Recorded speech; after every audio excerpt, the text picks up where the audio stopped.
बिस्मिल्लाहिर्रहमानिर्रहीम। अस्सलाम वालेकुम नादरीन, आप यूट्यूब चैनल देख रहे हैं। मैं इमरान खान हूँ। सबसे पहले पाकिस्तान में जो बड़ी खबर है वो इमरान खान साहब के केसेस आज लगे हुए हैं इस्लामाबाद हाई कोर्ट में।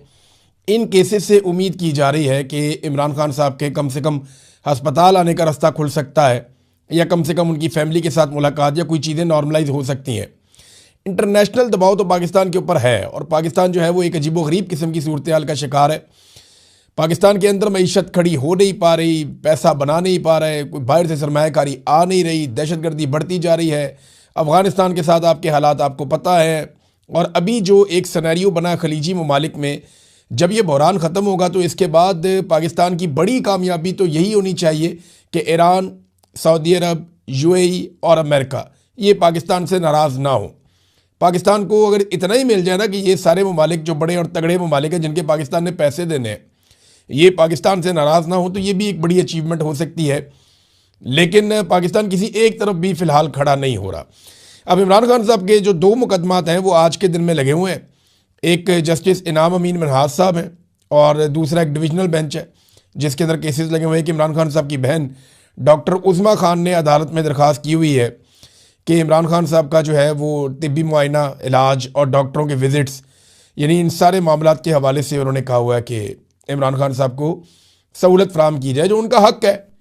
और साथ में उन्होंने बताया जो सूरत हाल है, अब शफा इंटरनेशनल अस्पताल में वो चाहते हैं उनका इलाज करवाया जाए, क्योंकि जहाँ पे करवाया जा रहा है पिम्स में, वहाँ पे इसकी स्पेशलिटी है नहीं और वहाँ पे वो सहूलतें नहीं हैं। फिर खून के टेस्ट की रिपोर्टें वो मांग रही हैं कि वो भी फराहम की जाए। तो ये तो पहली दरख्वास्त है जो इमरान खान साहब की फैमिली की जानिब से है। दूसरी जो है वो सरफराज डोगर, जिन जज साहब को लाया गया लाहौर से, पता नहीं 15वें नंबर से उठा के उनको इस्लामाबाद हाई कोर्ट का चीफ जस्टिस लाकर इसलिए बनाया गया कि पाकिस्तान की एस्टेब्लिशमेंट ने इमरान खान साहब को दबाकर रखना था, उनके केसेस में उनको अंदर रखना था, और ये काम डोगर साहब बखूबी कर रहे हैं।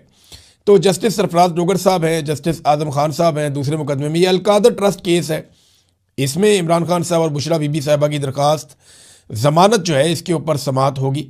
और तोशाखाना 2 केस जो है उसके अंदर भी दरख्वास्त गई हुई है, लेकिन अभी तक एतराज़ात में रखी गई है, वो मुकर्रर नहीं की गई। तो आप सारी सूरत हाल समझते हैं कि पाकिस्तान में तब तक कुछ भी नहीं होगा इमरान खान साहब के केसेस के हवाले से जब तक कि अवाम खड़ी होकर कंट्रोल अपने हाथ में ना ले, या एक शदीद तरीन अंदरूनी और बैरूनी दबाव ना बन जाए, या फिर आसिम मुनीर साहब जो हैं, क्योंकि उनका डर तो दूर हो ही नहीं रहा, उन्होंने इस्तिस्ना तक ले लिया, ताउमर वो जो है ताहयात वो बन गए फील्ड मार्शल, इस्तिस्ना भी ताहयात ले लिया।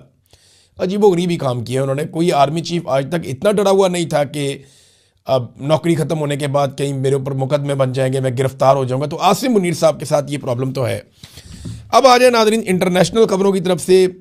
अमेरिका के अंदर ना एक ब्रीफिंग दी गई है 2 घंटे की, 2 घंटे से ज़्यादा की ये ब्रीफिंग थी, और अमेरिका में ये ब्रीफिंग दी गई है अमरीकी सेनेटर्स को। इनमें से चंद ने बाहर निकल के, बंद कमरे के अंदर ब्रीफिंग थी, इन्होंने बाहर निकल के कुछ चीज़ें तो नहीं बताई, जहाँ पे ये अंडर ओथ होते हैं जो बातें नहीं बता सकते वो तो नहीं बताई, लेकिन जो चीज़ें इन्होंने बताई हैं उन्होंने हिलाकर रख दिया पूरी दुनिया को। इन्होंने डोनाल्ड ट्रंप की हुकूमत के पोल खोल दिए, और अमेरिका ने ईरान जंग में अब तक जो कुछ भी किया है ये सारा मामला इन्होंने सामने लाकर रख दिया है। मैं आपको सिर्फ 3 सेनेटर्स का बताता हूँ कि उन्होंने क्या कहा इस मीटिंग से बाहर आने के बाद। सेनेटर क्रिस मर्फी ये कहते हैं जनाब कि मैं अभी 2 घंटे की बंद कमरा खुफिया मीटिंग से आया हूँ जो जंग के बारे में थी। इसने मुझे सिर्फ ये यकीन दिलाया है कि ये बिल्कुल ही एक बगैर सर पाँव के एक जंग है, यानी बेरब्त है, कोई बगैर प्लानिंग के, ना इसको कोई सारा ना कोई पाँव है जो लड़ाई हो रही है। हम अपने जो हमारे मकासद थे उनमें से किसी एक मकसद को भी हासिल करने के काबिल नहीं हुए और ना कर पाएंगे, ऐसा दिखाई देता है।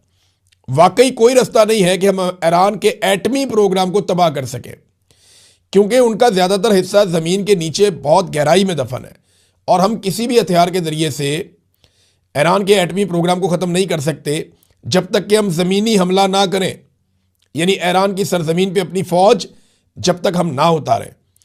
और ये ज़्यादा तबाहकुन होगा और बड़ा गैर मकबूल होगा, बड़ा प्रॉब्लम आ जाएगा अमेरिका के अंदर, ये सेनेटर मर्फी कह रहे हैं। अब आ जाए अमेरिकी सेनेटर रिचर्ड ब्लूमेंथल, इनका जो स्टेटमेंट है बाहर आने के बाद, इन्होंने कहा जी अमेरिका ईरान में फ़ौजें भेजने जा रहा है जो बहुत ख़तरनाक है। यानी इन्होंने भी वही बात की है कि ये फ़ौज भेजने जा रहे हैं ईरान के अंदर ग्राउंड पे, और बड़ी परेशान करने वाली बात है। ये अमेरिकी हुकूमत की खुफिया इंटेलिजेंस की ब्रीफिंग थी, उसके बाद ये एक और सेनेटर का स्टेटमेंट है। अब एक और सेनेटर, उनका स्टेटमेंट आप सुन लें। ये कहते हैं जंग पर 2 घंटे की क्लासिफाइड ब्रीफिंग से वापस आया हूं। ईरान का ज्यादातर एटमी प्रोग्राम जेर जमीन है, अब कोई और रास्ता नहीं बचा।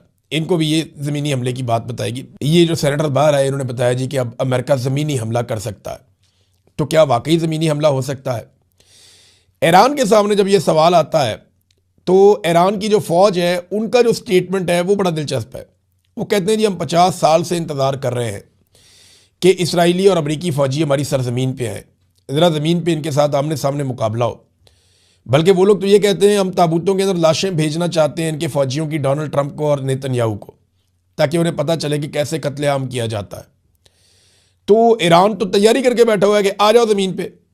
देखिए ईरान का पूरा मुल्क ही अब एक फ़ौज बन गया है। वो 9 करोड़ लोगों से आपको लड़ना पड़ेगा। आयतुल्लाह अली खामनई ने जो शहादत है उसको चूज़ किया था कि ठीक है यार मैं अपने मुल्क के लिए जिया हूँ और अब मेरी मौत भी मेरे मुल्क के काम आएगी। वो शहीद हो गए, ये उनके पास चॉइस थी। उन्होंने शहादत को गले लगाया और पूरा मुल्क जो है वो जंग के अंदर उतर गया। और अब ईरान वैसा नहीं है जैसा आज से कुछ अर्सा पहले वहाँ मुजाहरे हो रहे थे, चीज़ें हो रही थी। ईरानियों को इकट्ठा कर दिया अमेरिका और इसराइल के हमले ने। हत्ता कि जो अरब ममालिक के अंदर या कुछ और ममालिक के अंदर ईरानियों को लेकर एक शिया सुन्नी का भी एक डिवाइड था, वो भी ऑलमोस्ट खत्म हो गया। इसका फायदा हुआ ईरान को, बहुत फायदा हुआ। और अब मामला ये है कि ज़मीनी फ़ौज, तो ज़मीन पे क्या ये फ़ौज भेज सकते हैं? मुझे जो दिखाई देता है वो ये है कि अमेरिका हो सकता है कि ईरान में कोई फॉल्स फ्लैग ऑपरेशन कर दे या कोई एक ड्रामा क्रिएट कर दे, जैसे हॉलीवुड की मूवी होती है कि अचानक किसी ऐसे अजीब से इलाके के अंदर अमेरिकी फ़ौजें उतरे, इसराइली कमांडो उतरे और उतर के वो कोई कार्रवाई डाल के वापस चढ़ के निकल जाए, कोई वीडियो शीडियो बन जाए और बाद में अमेरिका रोला डाल दे जी हमने तो उनके हथियार तबाह कर दिए, हमने ये कर दिया वो कर दिया। वहाँ पे ईरानी जहाँ बैठे हुए हैं वो हैप्पी बर्थडे टू यू नहीं कहेंगे इनके आने पे, वो तैयारी करके बैठे हुए हैं।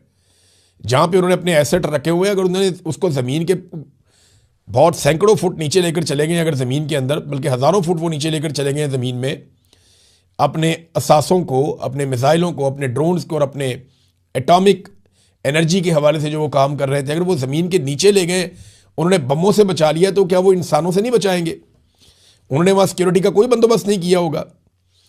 ये कहने के लिए बड़ा आसान है, एक ड्रामा क्रिएट किया जा सकता है फेस सेविंग के लिए, लेकिन इसको एग्जीक्यूट करना बहुत मुश्किल है। और एक और चीज़ है कि क्या ईरान अब एटमी धमाका करेगा? इसके ना इम्कानात बढ़ते जा रहे हैं। ईरान को जिस किस्म की लड़ाई के अंदर डाल दिया गया है, ईरान को इस बात की समझ आ गई है कि अगर उसके पास एटम बम होता तो इसराइल या अमेरिका कभी भी उसके ऊपर अटैक करने की जरूरत ना करते। अगर ईरान के पास एटमी टेक्नोलॉजी होती या उन्होंने तजर्बा किया हुआ होता है एटम बम का, तो जिस तरह के उनके मिसाइल्स हैं और जिस तरह उन्होंने डिसीव कर दिया है रेडार्स को या उस सारे सिस्टम को जो अमेरिका ने एयर डिफेंस सिस्टम लगाया हुआ था इसराइल में और मिडल ईस्ट में, तो उसके बाद ये डर जाते और ये कभी भी अटैक ना करते। तो ईरान अब बड़ा संजीदगी से इसके ऊपर गौर करेगा। कुछ सोर्सेज ये क्लेम भी कर रहे हैं कि आने वाले दिनों में ईरान इस हवाले से कोई सरप्राइज दे सकता है। बहरहाल जब वो होगा तब उसके ऊपर बात करेंगे।